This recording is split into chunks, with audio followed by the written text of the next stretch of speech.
어머니 여기가 아마 여기다 놓고 태양을 등에 지고 강의를 하면 멋있디야. 뭐 멋있게 강의 좀 해달라고. 이게 원재 소멸기야. 자, 이해가 되나요? 이게 별의별 경우가 많아. 대표적인 경우가 있네. 다 이런 경우가 대표적인 경우야. 제일 흔하게 일어나는 대표적인 경우. 그러면 어떻게 냐 전사들을 빨리 원재를 소멸하면 어떻게 냐 전쟁 고아나 전쟁 때 끌려가서 학대를 당하다가 어떻게 돼요? 나중에 어떻게 억울하게 죽어야 돼. 학살을 당해야 돼. 그래야 원재 소멸이 빨리 돼. 이유는 간단해. 그럼 지구가 상태가 편안하면 그게 안 되잖아. 그러면 어떻게 하냐? 아비규환 상태를 만들어야 돼. 밥만 먹고 매일마다 전쟁이 일어나는 상태가 일어나. 이게 원재 소멸이 빨라져. 그래서 그 환경을 만들어요. 그럼 어떻게 하냐? 예전에는 하루에 100명씩만 내려왔어. 죄인들이 태어났어. 하루에 100명씩. 근데 어떻게 이제 100배가 태어나는 거야. 이게 대원재 소멸기야. 그럼 10,000명씩 하루에 10,000명씩 태어나. 죄인들이. 얘네들 원재를 소멸해야 돼. 그럼 어떻게 되냐? 자, 하루에 10,000명씩 태어나. 그러면 365일이면 어떻게 돼요? 10,000명이면 어떻게 해요? 1년에 365만 명이 태어나. 네. 1년에 365만 명이 태어나. 하루에 10,000명씩 태어나. 1년에 365만 명의 죄인들이 태어나. 얘네들 원재를 소멸해야 돼. 그러면 1년에 365만 명이 태어나는 그 대원재를 소멸을 해야 돼. 그러면 어떻게 되냐? 인구가 많은 나라 그 지역에서 그걸 작업을 해야 돼. 예를 들면 뭐 북극이나 그 오지 무인도 같은 섬에서는 어떻게 돼? 안 돼, 그게 자체가. 그럼 어떻게 대원재 소멸기가 되면 어떻게 되냐? 인구가 많은 나라들이 있어, 그 지역에. 인구가 많이 밀집 지역이 있어. 거기를 갖다가 어떻게 아비규환 상태로 만들어. 이게 대원재 소멸기. 그죠? 그럼 이 지구상에 예전에 지금으로 이제 생각하면 안 되고, 지금부터 약 300년 전으로 볼게요. 300년 전이면 거의 문명이 많이 발달이 안 됐대요. 300년 전. 막 식민지가 막 저거 할 때죠. 기껏해야 뭐 총이나 대포 같은 거 정도만 나온 시대야. 300년 전이. 그죠? 지금부터 약 300년 전으로 보면 어떻게 되냐? 이 지구상에서 하루에 10,000명씩 태어나는 그걸 갖다 원재를 소멸해야 돼. 하루에 10,000명씩 태어나는 죄인들. 요거를 소화할 수 있는 땅이 딱 두 군데밖에 없어. 이 지구에. 300년 전으로 봐야 돼. 지금으로 보면 틀려. 300년 전으로 보면 딱 두 군데 땅이 있어. 그게 어디냐? 중국하고 인도야. 자, 10억이 넘죠, 다. 10억이 넘는 인구야. 지금 현재 10억 제일 인구가 많은 게 인도죠. 지금은 인도가 제꼈다고 해. 인도. 그 다음에 중국이죠. 다 10억이 넘겨. 하루에 10,000명씩 태어날 정도면 요 정도 인구가 밀집되어 있는 국가나 지역이나 가능해. 하루에 10,000명씩 원재 소멸하려면 300년 전에는 다른 지역에는 인구가 없어. 그렇게. 300년 전에는 인구가 최고 밀집되어 있는가 쉽게 말하면 중국하고 인도야. 그럼 대원재 소멸기가 되면 어떻게 되냐? 여기를 갖다가 내가 아비규환 상태, 전쟁으로 해가지고 아비규환 상태로. 전쟁으로 해가지고 끊임없이 거기에 있는 죄인들이 빨리 원재를 소멸하게끔 전쟁이 끊임없이 일어나게끔 선신들이 작업을 내, 만들어내. 그걸 대원재 소멸기라. 그럼 지구에 대원재 소멸기가 오면 어떻게 되냐? 저게 좀 짜잘구레한 나라에서는 그게 소화가 안 돼. 짜잘구레한 나라에서도 전쟁이 일어나는데요. 그때가 소원재 소멸기라고. 물론 이게 나중에 중국 같은 데는 인도는 편안한데 저게 아프리카나 뭐 이런 오지 국가들의 내전 같은 게 일어나. 이제 대표적인 시리아 사태야. 그게 뭐냐? 이때가 소원재 소멸기야. 적을소.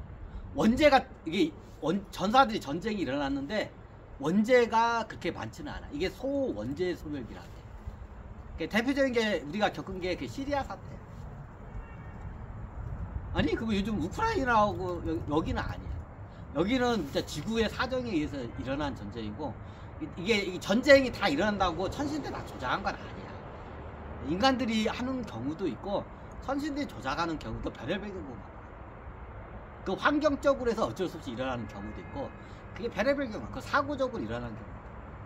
이게 전쟁이 일어난다 해서 다 얘네들이 하는 거 아니야. 천신들이. 근데 얘네들이 많이 관장. 그 소원제 소멸기가 되는 게 이제 시리아 사태야. 그 가끔가다 아프리카나 이런 데서 보면 내전이 일어나죠. 이게 소원제 소멸기 때 거기에 다 태어나게 해서 내전을 일으켜서 어떻게 돼요? 원제를 소멸시킨다. 이게 소원제 소멸기. 조그마한 나라들에서 이게 아비규환 상태가 있어. 그럼 우리 예전에 삼국시대가 있었는데 그때 막 내전이었잖아요. 그때도 소원제 소멸기였어. 우리나라가 후삼국시대가 있죠. 후고구려 후백제 신라가 삼국이 막 싸우죠. 요때 그러면 사람이 많이 죽어. 요때가 어때가 소원제 소멸기였어요. 우리 한반도 소원제 소멸기였어요. 아니 이거 한반도 대원제 소멸기 안 나나요? 이게 대원제 소멸기는 이런 조그만한 나라에서는 대원제 소멸이 안 돼. 왜? 이유는 간단해. 인구수가 적기 때문에. 인구수가 많은 데서 작업을 해. 대원제 소멸기. 소원제 소멸기 때는 어떻게 냐 작은 나라에서 내전 같은 거 일으켜. 아니면 이웃국가하고 이렇게 전쟁을 일으켜가지고 소원제 소멸기 때 그걸 갖다가 어떻게 원제를 소멸시켜. 이게 소원제 소멸기. 대원제 소멸기는 뭐냐? 죄수들이 너무 많아. 그럼 어떻게냐? 요런 조그만한 나라, 이제 로마도 있는데 로마는 이게 로마가 좀 특수해. 로마가 이게 기록이 이게 그래도 좀 이게 고대 적으면 좀 남아있는 편이야. 로마가 내전이 제국치고는 내전이 잘 안 일어난 나라거든. 보통 제국 국가가 되면 안에서 밀란이나 독립운동이나 이런 같은 게 무지하게 일어나. 독립전쟁 같은 게 무지하게 일어나. 근데 로마라는 나라의 특징이 뭐냐면 이게 내전이 별로 안 일어나. 굉장히 일어나긴 일어나는데 굉장히 덜 일어나는 거야. 그러니까 2000년 가까이 간 거야. 제국이 망하기 직전에 나타난 징조현상이 어떻게 해야? 밀란이야. 밀란과 내전, 독립, 전쟁 같은 게 일어나면 어떠냐? 제국이 망할 징조야.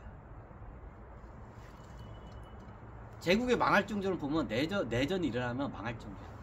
근데 로마라는 나라가 내전이 잘 안 돼. 이 나라의 특징이. 그래서 2000년 가까이 간 거야.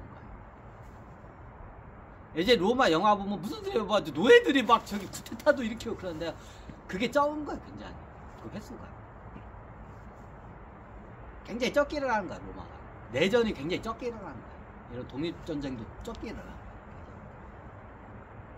예전에 보통 중국에 제국 국가들이 있어. 명, 청, 원, 금, 그리고 당, 수, 한, 진. 이게 제국 국가예요, 중국에. 자, 이 나라들의 망하기 일보 직전의 현상이 밀란이 많이 일어나. 내전이 많이 일어나. 자, 한 나라가 내전이 일어나서 삼국으로 분열이 됐죠. 자, 모든 제국 국가는 망하기 직전에 어떻게냐? 내전이 여기저기서 일어나. 보통 내전을 해서 다 망해, 제국 국가까지. 외부로 해서도 하기도 하는데 거의 내전으로 망해. 그러다 나중에 어떠냐? 제국이 분열이 돼. 대표적인 게 한 나라가 분열이 돼서 나중에 어떻게 돼요? 한 나라가 분열이 됐죠. 삼국으로 분열고 나중에는 어떻게 해요? 56개, 몇 수십 개 나라로 쪼개져, 한 나라가. 그죠? 어떻게 다 독립을 한 거야. 각 지역마다 그 토 세력들이 있어. 얘네들이 어떻게 해요? 독립을 한 거야. 이게 5호 16국 시대라고. 실질적으로 16국이 아니라 거의 많을 때는 100개의 나라로도 넘어갈 때가 있었어. 그러니까 한 나라가 쪼개진 게 100개 나가 다 쪼개질 때도 있고 10개 이하로도 쪼개질 때도 있었어. 쪼개졌다가 합쳐졌다 쪼개졌다가 합쳐졌다. 이게 5, 16국 시대가 이게 개판이야. 역사인데 완전히 이건 개판이야. 16국 시대가 아니라 어떤 시대였냐. 근데 이게 나라가 쪼개진 시대인데 한 나라의 그 영토 안에가 어떻게 되냐면 많이 쪼개질 때는 100개 이상의 나라도 쪼개졌어. 그리고 나중에 이게 지네들끼리 정복전쟁이 합쳐져. 그럼 적게 합쳐질 때는 어떻게 되냐. 10개 이하로도 쪼개졌어. 한 나라 국토가. 그러다가 또 쪼개져. 이걸 계속 반복을 한 거야. 이게 5, 16국 시대야. 16국이 아니야. 100개 이상으로도 쪼개졌었어. 이걸 역사에서 5, 16국 시대라고. 자, 그때 어떻게 독립을 다 한 거야. 자, 말로는 오랑캐들이 와가지고 뭐 저기 뭐냐 저기 우리 한족을 갖다가 괴롭혀가지고 근데 한족을 괴롭힌 게 아니라 거기에 있는 토우 세력들이 어떻게 하냐 국가를 다 세운 거야. 자, 그 과정에서 5호 16국이 왜 나왔냐. 오랑캐들이 많이 들어. 용병이야. 근데 나중에 독립을 하는데 자기의 그 토우 독립을 하는데 군인이 없어. 그러면 어떻게 하냐 돈으로 해가지고 용병 애들 사는 거야. 그 용병 애들이 흔히 말하는 오랑캐 애들이야. 저기 말갈 애들, 초원 애들, 아니면 여기 만주족 애들, 아니면 해적 애들, 그 별의별 그 대륙에 그 용병 애들이 있어. 그럼 걔네들 갖다가 어떻게 돼요? 이게 한나라 밑에 있으면 자기 그 저기 뭐냐 독립하고 싶어 해. 한나라의 한 제국인데 한나라에서 독립하고 싶어 해. 근데 군대가 없어. 그러면 방법은 하나야. 몰래 군대 양성하다가 훈련하다가 들켜 대부분. 그러면 영무죄 다 죽어. 그러면 그 당시에 어떻게 되냐? 용병을 돈으로 용병을 사가지고 어떻게 독립전쟁을 한 거야. 그럼 나중에 그 용병 애들이 귀족으로 돼. 그 오랑캐들이 밑에 한쪽 애들이 어떻게 돼요? 저기 지배를 당했다. 이게 이 말이야. 그 토우 세력들이 있어. 토우 세력들이 돈 많은 토우 세력들이 있어. 얘들이 규합을 해서 우리 나라 세웁시다. 근데 군대가 있어야 돼. 그러면 어떻게 되냐? 군대를 양성을 못해. 들키니까. 그러니까 어때? 용병 애들을 사온 거야. 돈 있으면 용병 사온 거야. 그 용병 가지고 독립을 해버린 거야. 그래서 저기 5호가 뭐냐면 이게 오진법이야. 5군데의 오랑캐가 지배를 했다. 이게 용병 애들이야. 그럼 나중에 용병 애들이 나라를 세우면 어떠냐? 그 나라의 군인으로 장군이나 군인이 돼. 그 나중에 관료로 돼. 나라를 세우는데 공신이니까. 용병이지만 공신이야. 그럼 그 나라를 세우게 되면 어떠냐? 높은 관직을 얻고 그런 저기 용병 애들이 귀족으로 올라와. 이게 그래서 5, 16구야. 오랑캐 애들이 다스리는 시대가 그래서 그거야. 근데 그건 독립전쟁이야. 엄밀히 따지자면 그 각국 입장에서는 그건 독립이에요. 자기네들은 독립을 했다고요. 어디로부터? 한나라 제국으로부터 핍박을 받던 우리 민족이 독립. 자, 중국도 몇 수십 개 토수 민족이 있다고 하잖아. 그럼 이게 틀려. 그럼 얘네들은 어떻게 해요? 때가 되면 얘네들 다 독립해 또. 독립이 돼. 중앙이 약해지고 불만이 많아지면 이제 이게 중국의 소수민족 몇 수십 개 소수민족 얘네들 다 독립을 해. 쉽게 말하면 지금의 중국의 소수 민족들이 독립을 한 거야. 그 당시에 한나라 제국으로부터. 자, 5, 16국 시대를 굉장히 안 좋게 봐요. 독립의 시대야 그 당시가. 한 제국으로부터 독립한 시기야.